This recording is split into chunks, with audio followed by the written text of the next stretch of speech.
고요의 바다. 바다라 불렸지만 물은 없었습니다. 수십억 년 전 용암이 식어 남긴 평원. 그 위로 햇빛이 비스듬히 내려앉았습니다. 바람은 없고 소리도 없었습니다. 먼지는 가볍게 떠올라 천천히 가라앉았습니다. 1969년 7월 20일 달 착륙선 이글의 창 너머로 회색 지평선이 펼쳐졌습니다. 지구 어딘가는 밤이었습니다. 휴스턴의 관제실에서는 수백 명이 숨을 죽이고 있었습니다. 선체 안은 좁았습니다. 두 사람이 서 있기에도 빠듯한 공간. 높이는 성인 남성의 키보다 조금 더 컸습니다. 너비는 팔을 뻗으면 양쪽 벽에 닿을 정도. 계기판의 불빛이 얼굴 위로 흘렀습니다. 숫자들이 깜빡이며 고도를 알려주었습니다. 붉은 빛과 초록 빛이 교차했습니다. 각각의 불빛은 시스템의 상태를 의미했습니다. 환풍장치가 낮게 웅웅거렸습니다. 우주복 안쪽으로 땀이 흘렀습니다. 헬멧을 벗은 상태였지만 공기는 금속 냄새를 머금고 있었습니다. 정화장치를 거친 산소의 차가운 기운. 콧속까지 건조하게 만드는 공기. 창밖의 달 표면은 낯선 색이었습니다. 사진으로 보던 것과는 달랐습니다. 흑백 사진 속의 달은 부드러워 보였습니다. 그러나 실제로 보는 달은 거칠었습니다. 햇빛이 닿는 곳은 눈부시게 하였습니다. 그림자가 드리운 곳은 칠흑처럼 검었습니다. 중간 색조가 없는 세계. 대기가 없어서 빛이 산란하지 않았습니다. 그래서 그림자 경계가 칼로 자른 듯 선명했습니다. 닐 암스트롱은 삼각창 너머를 바라보았습니다. 38살의 비행사. 14살에 비행을 꿈꾸었던 소년이 여기까지 왔습니다. 그의 손은 조종간 위에 얹혀 있었습니다. 손가락 끝에 힘이 들어가 있었습니다. 버즈 올드린이 곁에 서 있었습니다. 그는 계기판의 숫자를 읽어 내려갔습니다. 고도, 속도, 연료량. 하나씩 확인하며 목소리를 냈습니다. 그 목소리는 낮고 정확했습니다. 헤드셋에서 지상의 목소리가 흘러나왔습니다. 휴스턴 관제실의 교신 담당 캡컴. 찰리 듀크의 목소리였습니다. 그 역시 우주비행사였기에 기내의 긴장을 알았습니다. 같은 훈련을 받은 사람만이 이해할 수 있는 것들. 이글 휴스턴. 하강 준비 상태 확인. 암스트롱이 짧게 응답했습니다. 휴스턴, 이글. 준비 완료. 몇 초간의 정적. 무선 잡음만이 허공을 채웠습니다. 지직거리는 소리 사이로 숨소리가 섞였습니다. 그리고 다시 듀크의 목소리. 하강 개시 승인. 엔진이 점화되었습니다. 선체가 미세하게 떨렸습니다. 진동이 발바닥을 통해 전해졌습니다. 이글이 궤도를 벗어나기 시작했습니다. 달 표면을 향해 내려가는 12분의 여정. 그 순간 지구에서는 수억 명이 기다리고 있었습니다. 텔레비전 앞에 모여 앉은 가족들. 라디오에 귀를 기울인 사람들. 카페에서 화면을 올려다보는 사람들. 시차를 넘어 모두가 같은 하늘을 올려다보았습니다. 누군가에게는 밤이었습니다. 누군가에게는 새벽이었습니다. 누군가에게는 한낮이었습니다. 시간대는 달랐지만 마음은 같았습니다. 달은 그날 밤에도 떠 있었습니다. 늘 그랬던 것처럼 수천 년 동안 인류가 올려다보았던 바로 그 달. 다만 그 위에 사람이 있다는 사실. 그것이 모든 것을 다르게 만들고 있었습니다. 이글의 창으로 달빛이 스며들었습니다. 아니, 달에서는 햇빛이라 불러야 했습니다. 대기가 없으니 빛은 산란하지 않았습니다. 날카롭고 선명한 빛. 눈을 찌르는 듯한 강렬함. 두 사람의 그림자가 좁은 바닥에 겹쳤습니다. 심장 박동이 헤드셋 너머로 전해지는 듯 했습니다. 지상에서는 그들의 생체 신호를 지켜보고 있었습니다. 맥박, 호흡, 체온. 모든 수치가 실시간으로 기록되었습니다. 모든 것이 기록되고 있었습니다. 역사가 만들어지는 순간을 아무도 그렇게 부르지 않았지만 그저 다음 절차를 따를 뿐이었습니다. 훈련받은 대로, 계획된 대로. 그의 여름은 유난히 뜨거웠습니다. 플로리다의 습기는 숨통을 죄었습니다. 케네디 우주센터의 발사대 위로 아지랑이가 피어올랐습니다. 세턴 V 로켓이 거기 서 있었습니다. 높이는 111m였습니다. 36층 건물과 맞먹는 크기. 무게는 연료를 채우면 3,000톤에 가까웠습니다. 당시 인류가 만든 가장 강력한 비행체. 그 앞에 서면 사람은 개미처럼 작아 보였습니다. 7월 16일 아침. 발사 9시간 전부터 연료 주입이 시작되었습니다. 액체 산소와 액체 수소. 영하 200도 아래의 극저온 물질. 파이프를 통해 천천히 로켓으로 흘러들었습니다. 로켓 표면에 서리가 내려앉았습니다. 하얀 입김이 피어오르듯 수증기가 새어나왔습니다. 햇빛 아래서 로켓은 살아 숨쉬는 것처럼 보였습니다. 발사를 기다리는 거대한 생명체. 숨을 참고 있는 듯한 긴장감. 주변에는 기술자들이 분주했습니다. 마지막 점검을 위해 오르내렸습니다.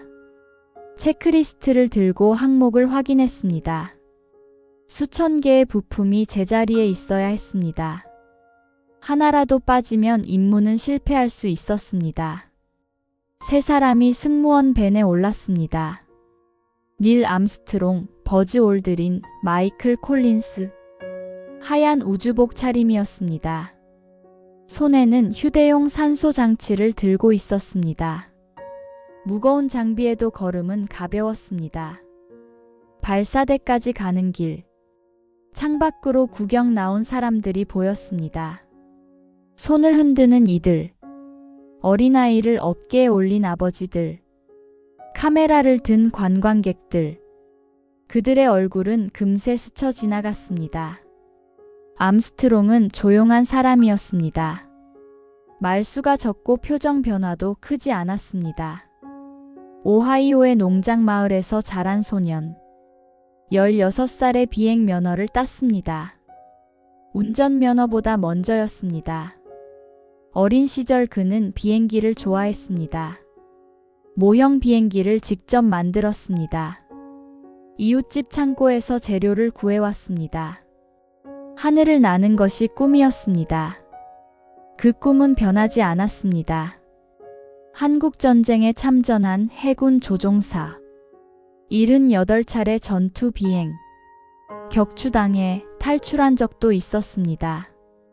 그래도 하늘을 떠나지 않았습니다.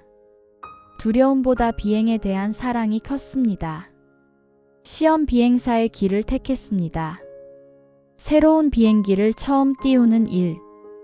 아무도 타본 적 없는 비행기. 위험하지만 그는 거기서 평온을 찾았습니다. 기계와 하늘 사이에서. 올드린은 다른 유형이었습니다. 수학에 강하고 분석적이었습니다. MIT에서 박사 학위를 받았습니다. 우주 랑데부 기법에 관한 논문. 학술적 깊이를 가진 비행사. 그의 별명은 닥터 랑데부였습니다. 궤도 역학을 머릿속에서 풀어내는 사람. 차분하지만 자신의 능력에 대한 확신이 있었습니다. 그것이 때로는 날이 서 보이기도 했습니다. 동료들은 그를 존경했지만 어려워하기도 했습니다. 콜린스는 유머가 있었습니다. 세 사람 중 분위기를 부드럽게 만드는 역할. 긴장된 순간에도 농담을 던졌습니다. 그러나 그의 임무는 외로웠습니다. 사령선 콜롬비아에 홀로 남아야 했습니다. 달 궤도를 돌며 기다리는 긴 시간. 동료들이 달에 내리는 동안 그가 볼 수 있는 것은 창밖의 달 뒷면뿐. 인류 역사상 가장 고독한 자리. 그는 그 자리를 받아들였습니다. 발사대 꼭대기의 해치로 들어갔습니다. 좁은 통로를 지나 사령선에 올랐습니다. 등을 기대고 누운 자세로 고정되었습니다. 안전벨트가 몸을 단단히 잡았습니다. 발사까지 2시간 반. 카운트다운이 계속되었습니다. 체크리스트가 하나씩 소거되었습니다. 수천 명의 엔지니어가 각자의 자리에서 확인했습니다. 이상 없음, 이상 없음, 이상 없음. 목소리들이 무선으로 오갔습니다. 19, 8. 지상에서 목소리가 울려 퍼졌습니다. 구경꾼들이 숨을 멈추었습니다. 아이들이 부모의 손을 꼭 잡았습니다. 기자들의 카메라가 일제히 발사대를 향했습니다. 점화. 주 엔진 5개가 동시에 불을 뿜었습니다. 굉음이 대지를 흔들었습니다. 수 킬로미터 밖에서도 진동이 느껴졌습니다. 가슴을 두드리는 듯한 저음. 심장 박동과 공명하는 소리. 화염이 발사대를 감쌌습니다. 물 분사 시스템이 작동했습니다. 수백 톤의 물이 화염을 식혔습니다. 그래도 열기는 멀리까지 퍼졌습니다. 구경꾼들의 얼굴에 온기가 닿았습니다. 발사. 3턴 비가 천천히 떠올랐습니다. 처음에는 느린 것처럼 보였습니다. 무거운 몸을 끌어올리듯 중력과 싸우는 것처럼. 그러나 속도는 점점 빨라졌습니다. 구름 사이로 로켓이 사라졌습니다. 화염의 꼬리만 길게 남았습니다. 주황빛 줄기가 하늘을 가르며 올라갔습니다. 사람들은 목이 아플 때까지 하늘을 올려다보았습니다. 그들이 간다, 정말로 간다. 선체 안에서 3사람은 진동을 견뎠습니다. 온몸이 흔들렸습니다. 계기판의 바늘이 요동쳤습니다. 목소리가 떨릴 정도였습니다. 그러나 그들은 훈련받은 대로 호흡했습니다. 1단 로켓이 분리되었습니다.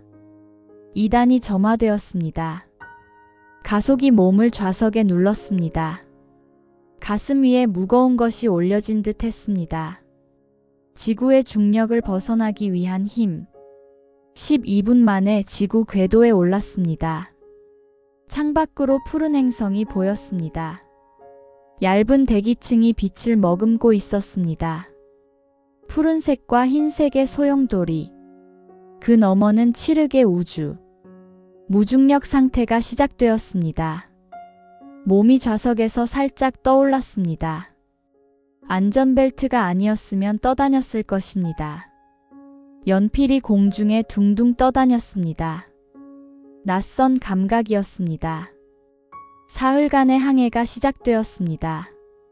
달까지의 거리 약 38만 킬로미터. 고속도로로 달리면 반년이 걸릴 거리. 그들은 사흘 만에 도착해야 했습니다. 컴퓨터가 계산한 경로를 따라. 중간에 쉴 곳은 없었습니다. 돌아갈 곳도 없었습니다. 오직 앞으로 달을 향해. 뒤돌아보면 지구가 점점 작아졌습니다. 집이 멀어지는 느낌. 잠은 교대로 잤습니다. 수면 해먹에 몸을 고정했습니다. 떠다니지 않도록 벨크로로 붙였습니다. 깊은 잠은 쉽지 않았습니다. 기계 소리가 계속 들렸기 때문입니다. 식사는 동결건조 식품. 물을 넣으면 음식이 되었습니다. 맛은 기대할 수 없었습니다. 그래도 칼로리는 충분했습니다. 임무를 수행할 에너지. 그래도 그들은 불평하지 않았습니다. 이 여정을 위해 오래 준비해왔습니다. 수천 시간의 시뮬레이션. 수백 번의 비상상황 훈련. 몸이 자동으로 반응할 때까지 모든 것이 이 순간을 위한 것이었습니다. 달에 닿는 것, 그리고 무사히 돌아오는 것. 두 번째 목표가 더 어려웠습니다. 역사상 아무도 해본 적 없는 일. 7월 20일. 달 궤도에 진입한 지 하루가 지났습니다. 콜롬비아와 이글이 분리될 시간이었습니다.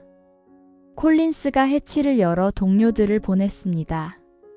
짧은 악수. 말은 많지 않았습니다. 곧 보자. 그것으로 충분했습니다. 더 많은 말이 필요하지 않았습니다.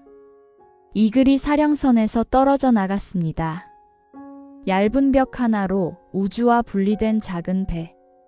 두 사람이 그 안에 있었습니다. 암스트롱과 올드린. 목표는 달 표면. 하강 준비가 시작되었습니다. 체크리스트가 호출되었습니다. 하나씩 확인하고 응답했습니다. 실수는 허용되지 않았습니다. 모든 절차가 생사를 가를 수 있었습니다. 엔진 점화. 이글이 달 표면을 향해 내려가기 시작했습니다. 고도 15,000m에서 시작된 하강. 12분 안에 착륙해야 했습니다. 계산된 시간, 계산된 연료. 처음에는 순조로웠습니다. 속도와 고도가 계획대로 줄어들었습니다. 올드린이 숫자를 읽었습니다. 암스트롱이 조종간을 잡았습니다. 모든 것이 정상이었습니다. 그때 경보음이 울렸습니다. 계기판의 숫자가 깜빡였습니다. 프로그램 경보 1202. 예상치 못한 신호. 훈련 중에도 드물게 본 경보. 휴스턴 1202 경보. 암스트롱의 목소리는 평온했습니다. 그러나 심장 박동이 급격히 올라가고 있었습니다. 평소보다 2배 빠른 속도. 지상에서 그의 생체 신호를 지켜보았습니다. 관제실에서 긴장이 흘렀습니다.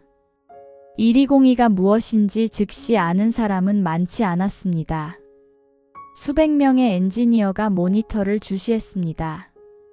누군가는 매뉴얼을 뒤적였습니다. 컴퓨터 과부하 경보. 처리할 작업이 너무 많다는 뜻. 젊은 엔지니어가 있었습니다. 잭 가먼. 그는 이 경보를 알고 있었습니다. 시뮬레이션에서 본 적이 있었습니다. 그때 어떻게 대응했는지 기억했습니다. 가먼이 판단을 내렸습니다. 임무 지속 가능. 컴퓨터가 우선순위가 낮은 작업을 벌이고 있었습니다. 핵심 기능은 유지되고 있었습니다. 착륙에 필요한 계산은 계속되고 있었습니다. 비행관제관 스티브 베일스가 결정을 전달했습니다. 계속 진행. 그의 목소리는 단호했습니다. 26살의 젊은 관제관. 수억 명의 기대를 어깨에 지고 캡콤 찰리 듀크가 이글에 알렸습니다. 이글 휴스턴. 계속 진행해도 좋습니다. 암스트롱이 응답했습니다. 알겠습니다. 하강은 계속되었습니다. 경보는 다시 울렸습니다. 1201, 1202가 반복되었습니다. 그래도 멈추지 않았습니다. 고도 2000m. 창밖으로 착륙 예정 지점이 보이기 시작했습니다. 그러나 암스트롱의 얼굴이 굳어졌습니다. 예상과 달랐습니다. 컴퓨터가 안내한 지점이 위험했습니다. 바위들이 있었습니다. 축구공만한 것부터 자동차 크기까지. 그 사이로 내려앉으면 착륙선이 뒤집힐 수 있었습니다. 다리 하나만 부러져도 임무는 끝이었습니다. 달 표면에 갇히는 것입니다. 암스트롱이 수동 조종으로 전환했습니다. 컴퓨터가 정한 경로를 벗어났습니다. 더 안전한 지점을 찾아야 했습니다. 직접 눈으로 보며 판단했습니다. 시험 비행사의 경험이 작동했습니다. 연료가 줄어들고 있었습니다. 올드린이 계속 숫자를 읽었습니다. 고도 200m. 목소리는 여전히 차분했습니다. 지상에서는 초조하게 지켜보았습니다. 연료가 바닥나면 중단해야 했습니다. 비상 상승 후 사령선과 재결합. 달 착륙은 실패로 끝나는 것입니다. 다시 기회가 올지 알 수 없었습니다. 암스트롱은 침묵했습니다. 조종관만 움직였습니다. 이글이 옆으로 미끄러지듯 이동했습니다. 바위지대를 피해 평탄한 곳을 찾았습니다. 표면을 훑으며 안전한 지점을 찾았습니다. 고도 50m. 먼지가 피어오르기 시작했습니다. 엔진 분사가 달 표면에 먼지를 일으켰습니다. 창밖이 뿌옇게 흐려졌습니다. 지형을 보기가 어려워졌습니다. 시야가 가려지는 순간 암스트롱은 그림자를 보았습니다. 착륙선의 그림자가 달 표면에 비쳤습니다. 그것으로 고도를 가늠했습니다. 훈련받은 감각이 작동했습니다. 수천 시간의 시뮬레이션이 빛을 발했습니다. 연료 잔량 60초. 남은 연료로 착륙까지 60초. 그 안에 내려앉지 못하면 중단해야 했습니다. 관제실의 모든 시선이 화면에 고정되었습니다. 아무도 말하지 않았습니다. 숨소리마저 멈춘 듯 했습니다. 고도가 줄어들었습니다. 10m, 5m, 3m. 먼지 속에서 그림자가 커졌습니다. 착륙 다리가 표면에 가까워졌습니다. 마지막 순간이 다가왔습니다. 접촉 신호등이 켜졌습니다. 착륙 다리 끝에 탐침이 달 표면에 닿았습니다.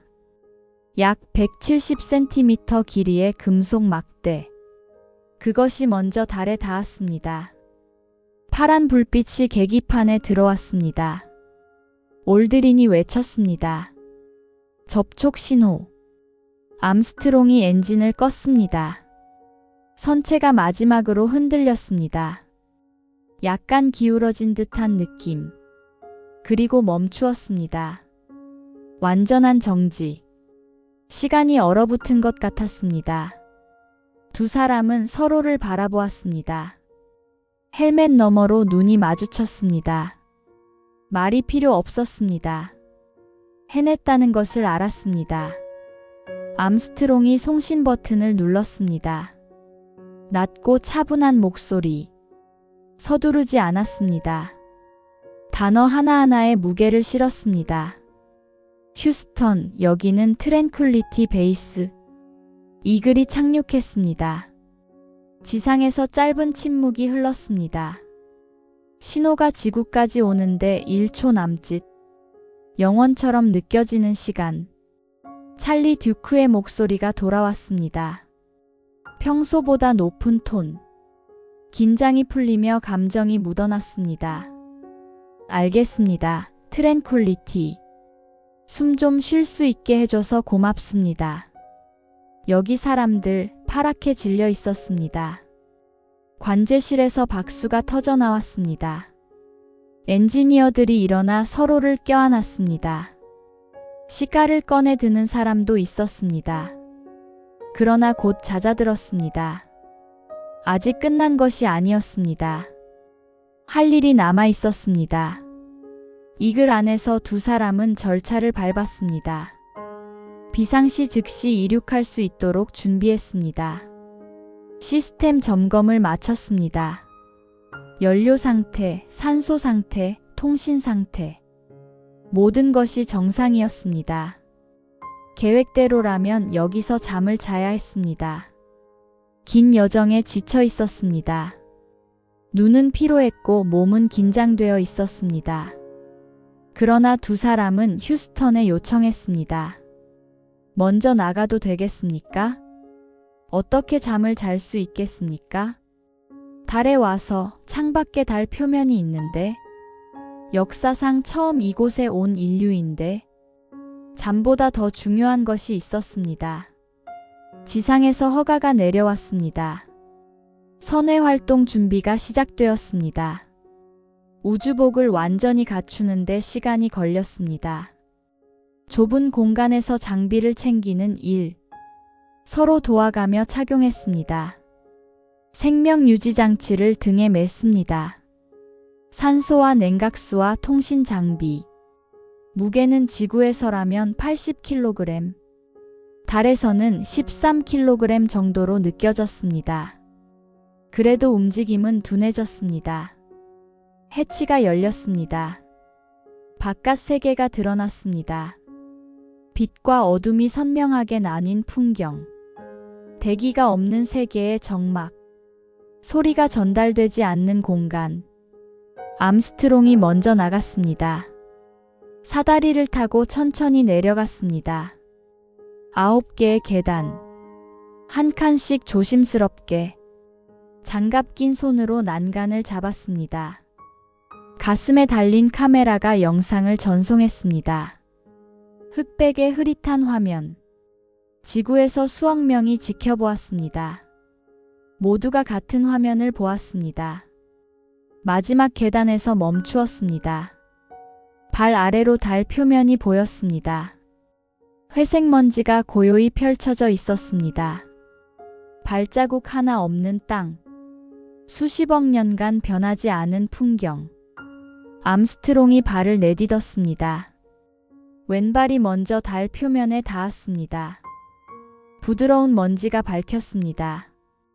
발자국이 선명하게 찍혔습니다. 신발 밑창의 무늬까지. 그가 말했습니다. 한 사람에게는 작은 발걸음이지만 인류에게는 위대한 도약입니다. 목소리가 지구로 전해졌습니다. 무선 신호가 38만 킬로미터를 건넜습니다. 1초 남짓의 지연. 그리고 세상이 들었습니다. 역사가 만들어지는 순간 올드린이 뒤따라 내려왔습니다. 그도 달 표면에 발을 디켰습니다. 두 사람이 나란히 섰습니다. 지구의 중력에서 벗어난 몸. 가벼운 발걸음. 걷는 것이 익숙해지기까지 시간이 걸렸습니다. 달의 중력은 지구의 6분의 1. 몸이 가벼웠습니다. 한 발짝이 멀리 나아갔습니다. 뛰면 천천히 떠올랐다가 내려왔습니다. 올드린이 풍경을 바라보았습니다. 그가 떠올린 단어. 장엄한 황무지. 그 말이 어울리는 곳이었습니다. 아름답지만 아무것도 없는 곳. 색채가 없는 세계. 회색과 검은색과 흰색. 그러나 그 안에 고유한 아름다움이 있었습니다. 수십억 년간 변하지 않은 고요. 인간의 손이 닿지 않은 순수함. 두 사람은 할 일이 많았습니다. 선외 활동 시간은 2시간 반 남짓. 그 안에 여러 임무를 마쳐야 했습니다. 분 단위로 계획되어 있었습니다. 시간은 귀했습니다. 먼저 성조기를 세웠습니다. 진공에는 바람이 없습니다. 깃발이 펄럭이지 않았습니다. 그래서 깃대 위에 가로막대를 달았습니다. 펼쳐진 채로 고정되도록 깃대를 달 표면에 꽂았습니다. 예상보다 단단했습니다. 표면 아래에 단단한 층이 있었습니다. 몇 센티미터밖에 들어가지 않았습니다. 쓰러질까 걱정되었습니다. 기념판을 공개했습니다. 착륙선 다리에 부착된 금속판. 문장이 새겨져 있었습니다. 그 뜻은 이러했습니다. 1969년 7월 지구에서 온 사람들이 이곳에 처음 발을 디켰다는 기록. 그리고 이 방문은 모든 인류를 위한 평화의 걸음이라는 뜻. 새 우주비행사의 이름이 적혀 있었습니다. 대통령의 이름도 함께. 그 판은 달에 남아있을 것입니다. 비바람에 흔들리지 않습니다. 달에는 날씨가 없으니까요. 암석 채취가 시작되었습니다. 미리 준비된 도구로 돌을 집었습니다. 표면의 먼지를 긁어 담았습니다. 모든 것이 지구로 돌아가야 했습니다. 과학자들이 기다리고 있었습니다. 약 22kg의 시료, 달의 역사를 담은 조각들, 수십억 년 된 암석, 지구에서는 구할 수 없는 물질, 이것들이 달의 비밀을 풀어줄 것이었습니다. 지진계를 설치했습니다. 달에도 지진이 있을까? 그것을 알아내기 위한 장비, 민감한 센서가 달의 떨림을 감지할 것이었습니다. 레이저 반사경도 세웠습니다. 지구에서 레이저를 쏘면 반사되어 돌아옵니다. 달과 지구 사이 거리를 정밀하게 측정할 수 있습니다. 수십 년이 지난 지금도 작동합니다. 과학의 선물. 시간이 빠르게 흘렀습니다. 2시간이 금방 지나갔습니다. 휴스턴에서 귀환 신호가 왔습니다. 귀환 시각이 다가왔습니다. 아쉬움이 남았지만 따라야 했습니다. 두 사람은 사다리를 올랐습니다. 마지막으로 달 표면을 돌아보았습니다. 다시 올 수 있을까? 누가 알겠습니까? 해치가 닫혔습니다. 이글 안에서 휴식을 취했습니다. 잠은 깊지 않았습니다.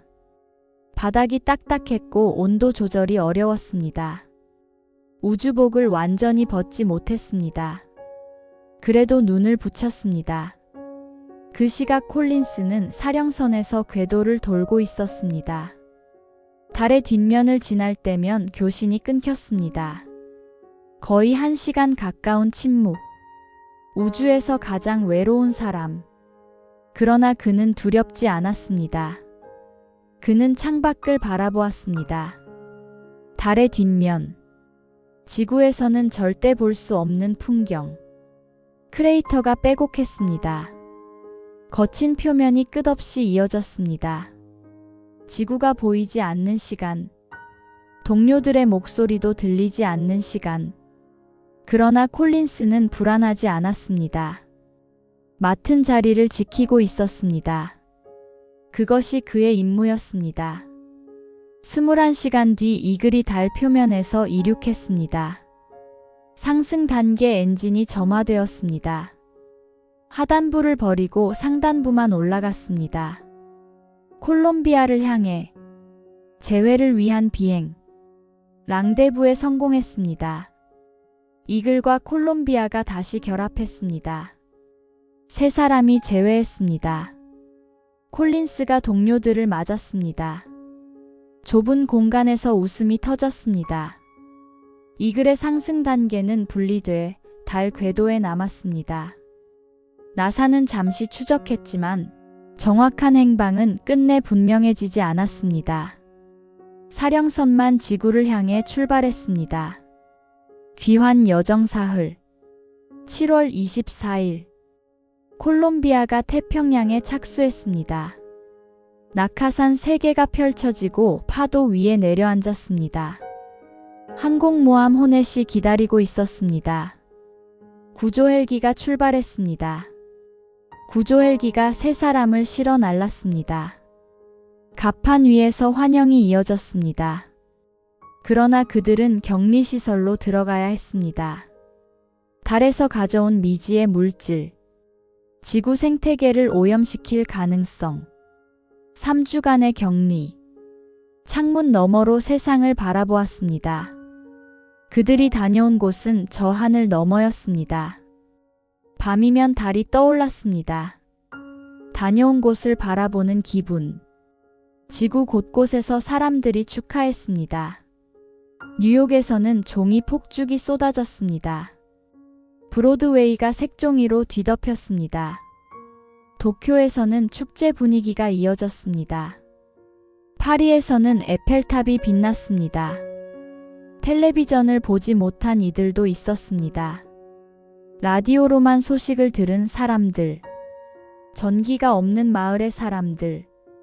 그래도 소문은 퍼져나갔습니다. 사람이 달에 갔다는 이야기. 어떤 이들은 감격했습니다. 인류가 해냈다는 기쁨. 어떤 이들은 의아해했습니다. 굶주린 이들이 있는데 왜 달에 가느냐고. 그 질문에 쉬운 답은 없었습니다.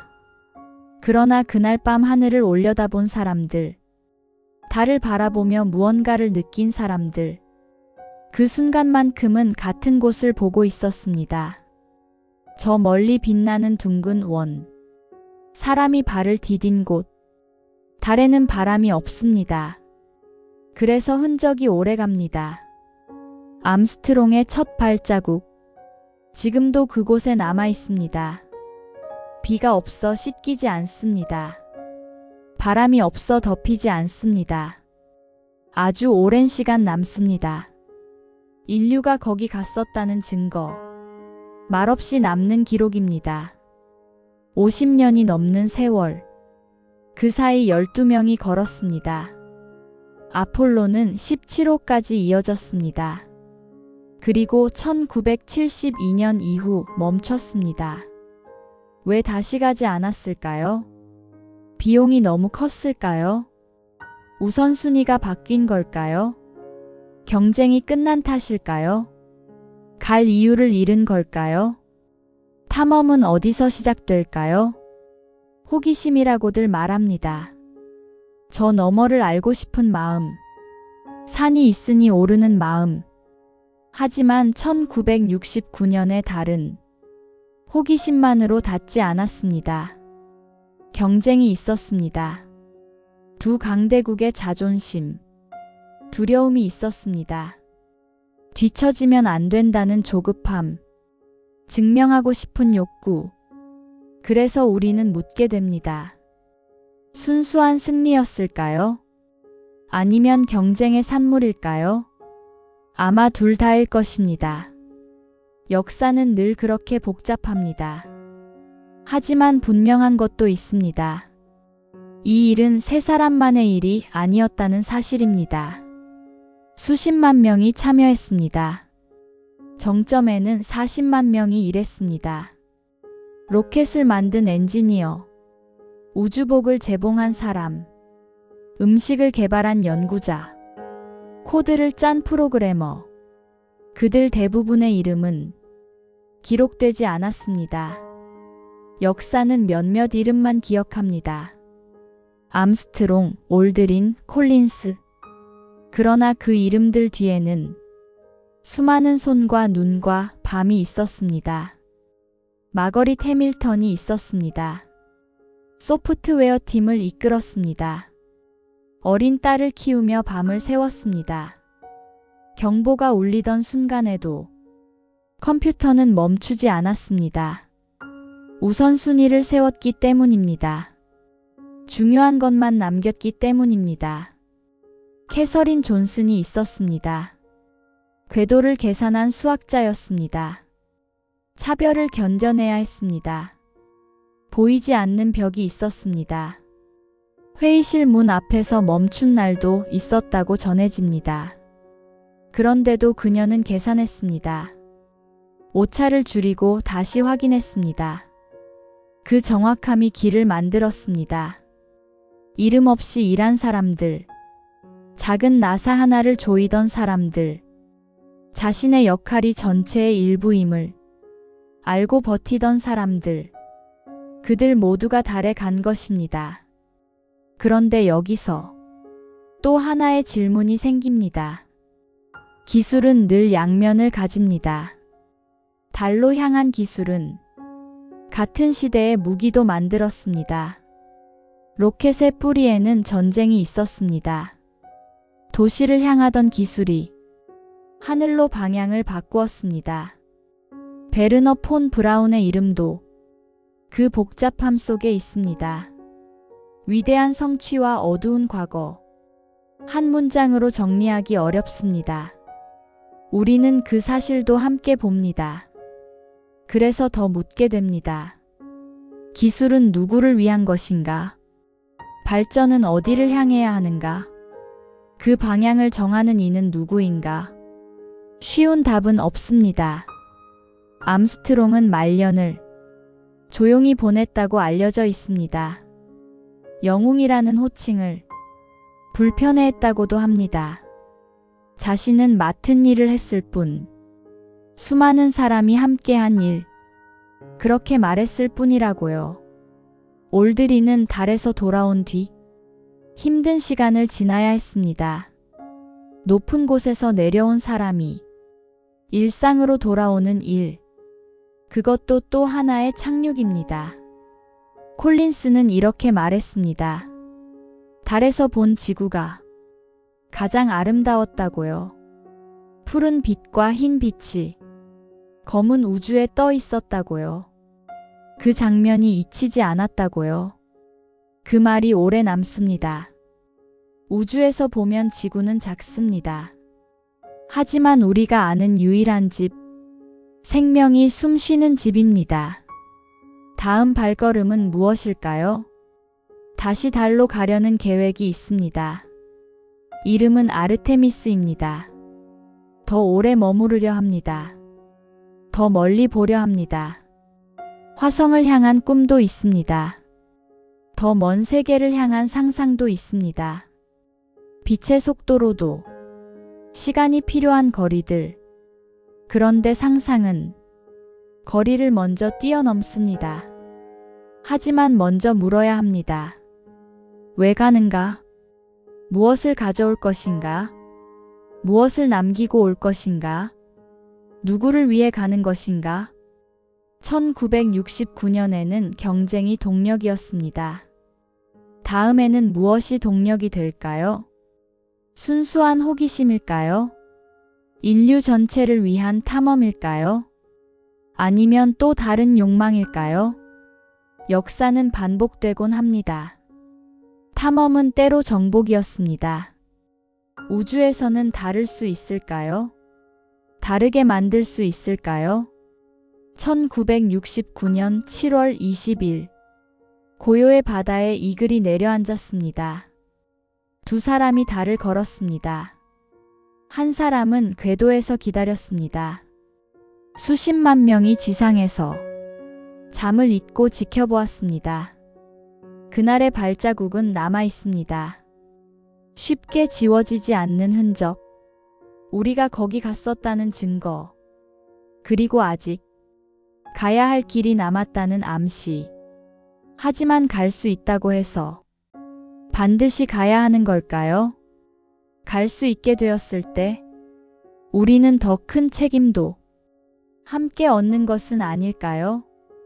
오늘 밤에도 달은 떠 있습니다. 언제나 그랬던 것처럼. 다만 이제 우리는 압니다. 거기에 발자국이 있다는 것을. 그 사실이 우리에게 무엇을 남길까요? 희망일까요? 책임일까요? 아니면 두 가지 모두일까요? 그날의 목소리를 기억하는 일. 여러분의 구독이 큰 힘이 됩니다.